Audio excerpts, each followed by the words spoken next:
la famille, aujourd'hui nous sommes le 12 août 2023, nous sommes sur la place de la République.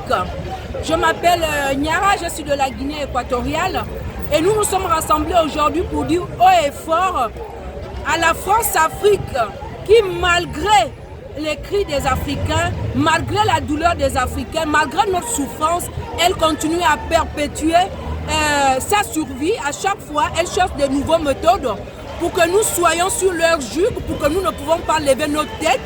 Et ainsi, on voit que dans des pays comme exemple le Sénégal, qui était vraiment un exemple soi-disant de démocratie, aujourd'hui nous sommes en train de vivre des choses que nous n'aurons jamais imaginées, voir des Sénégalais qui se tuent dans les rues, parfois entre eux, parfois entre des milices qu'on a contractées par-ci, par-cela, et qui le fait un monsieur appelé Macky Sall, qui a vraiment, qui nous a donné de l'espoir. Moi-même, je dois reconnaître, quand Macky Sall a voulu être président et que Ouad voulait le barrer le chemin, à cette époque, j'étais en Espagne, moi, j'ai soutenu Macky Sall.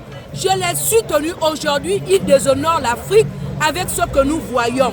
C'est simple, si vous n'avez pas l'appui du peuple, si vous n'avez pas l'appui de la majorité, faites en sorte qu'il y ait un dialogue. Et s'il y a un opposant qui pense le contraire de ce que vous prenez, pourquoi pas ne pas parler comme des frères dans la main et faire en sorte que le dialogue soit la clé qui nous mène à une Afrique nouvelle.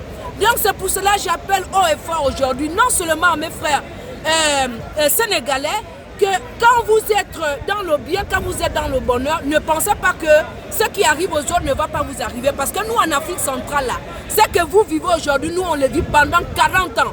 Vous allez voir des pays comme le Cameroun, un président qui est là plus de 40 ans. La Guinée équatoriale, même c'est le baobab, même des dictateurs. Il est là, ça fait 44 ans. Et sans parler de Denis Sassou Nguesso et même des monarchies qui sont là maintenant en train de naître, c'est même pas net, c'est déjà consolidé. Nous avons vu Emmanuel Macron qui allait doubler le fils Déby. Donc ça veut dire que de toute façon, ils acceptent que nos États soient toujours des États vassaux. Et donc en Afrique centrale, nous souhaitons que le printemps qui a commencé déjà en Afrique de l'Ouest descende jusqu'en Afrique centrale, en Afrique de l'Ouest, en Afrique australe et partout dans l'Afrique pour que le renouvellement, pour que la renaissance africaine soit un fait qui puisse unir tous les Africains. Et ne se donne pas au chantage, ne se donne pas à la peur. Parce que de toute façon, même si tu as peur, comme disait le Choguel Kokamaïga, un cabri mort n'a pas peur de couteau. Donc de toute façon, on est déjà mort parce que nos ressources, on n'en jouit pas. Nos chefs d'État ne travaillent pas pour notre bien-être. Donc ce n'est pas la peine d'avoir peur. Soyons unis pour une Afrique unie et ensemble.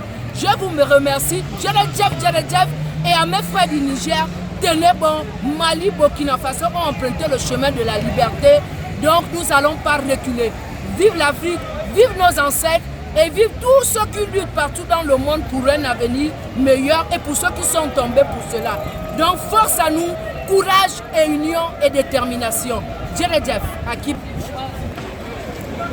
Bonjour les camarades sénégalais, bonjour l'Afrique, bonjour les Djiboutiens. Nous sommes là aujourd'hui pour soutenir la libération d'Ousmane Sonko, arrêté au Sénégal contre la volonté de son peuple. Parce qu'Ousmane Sonko menace la dictature du Sénégal. Ousmane Sonko est sur le point en 2024 d'être président du Sénégal au nom de tous les Sénégalais. C'est ce qui dérange beaucoup Macky Sall, mais aussi ce qui dérange beaucoup la France-Afrique qui est bien implantée au Sénégal. Aujourd'hui, la France-Afrique, dans l'ouest de l'Afrique, est en mal. Elle a été déboutée, elle a été renvoyée du Mali, elle a été renvoyée de la Centrafrique, elle a été renvoyée encore du Burkina Faso. Aujourd'hui, elle est sur le point d'être renvoyée du Niger. C'est pourquoi elle s'accroche de toutes ses griffes au Sénégal pour que le Sénégal ne tombe pas à son tour. Mais il tombera parce que les Sénégalais ont toujours été au-devant de la lutte pour la démocratie. Le Sénégal représente, symbolise la démocratie en Afrique francophone. C'est pourquoi ce n'est pas le Sénégal qui va sauver la France-Afrique. Le Sénégal, il va être le moteur d'une nouvelle Afrique. Il va être le moteur d'une Afrique qui quitte le franc CFA. Une Afrique qui permet à d'autres pays africains ensemble de se libérer. Une Afrique qui se libère. Le Sénégal a toujours été au-devant de ce programme et nous avons confiance dans le peuple sénégalais. Et nous sommes là à ses côtés pour le dire. Continuez à être notre modèle. continuer à être notre symbole de la démocratie pour l'Afrique. Et aujourd'hui, je suis là aussi pour apporter au nom de Djiboutiens tout le soutien de notre pays, mais aussi toute la Corne de l'Afrique, l'Éthiopie, la Somalie, l'Érythrée se joignent à moi, ainsi que le Soudan à côté, pour soutenir Ousmane Sonko. Notamment, nous avons énormément de prisonniers politiques à Djibouti, et c'est pour ça que je viens demander à mon tour, au nom de toute l'Afrique, la libération des peuples djiboutiens et des prisonniers politiques djiboutiens. C'est pourquoi la banderole ici indique, la pancarte indique la libération des prisonniers politiques, parce que nous avons notamment des prisonniers politiques et nous sommes organisés aussi à Djibouti. Nous sommes pas sur nous sommes quand même organisés pour demander que la démocratie se fasse. Nous avons créé à ce cadre-là des signataires une charte pour la transition à Djibouti, la CTD. Ça permet de réunir beaucoup de partis politiques pour demander la libération, et nous demandons aux Sénégalais, aux amis africains de nous soutenir dans cette lutte. Je suis heureux d'être aux côtés de ma camarade Niara qui du Guinée Congo, équatoriale, parce que justement la Guinée équatoriale avec leur président, c'est quand même le pays qui a le plus, avec le Cameroun, c'est le pays qui a le plus long règne d'un dictateur, hein, depuis 44 ans en Guinée, et puis depuis 40 ans aussi au Sénégal. Pas au Sénégal, mais au Cameroun. Nous, à Djibouti, c'est un oncle qui a fait 22 ans et son neveu qui a fait 22 ans, en tout 44 ans. Le neveu, Ismaël Marguerite, lui, à son tour, il a changé la constitution pour avoir 5 mandats présidentiels successifs. Voilà, c'est pourquoi nous sommes là et nous demandons la libération de l'Afrique et de Djibouti. Merci.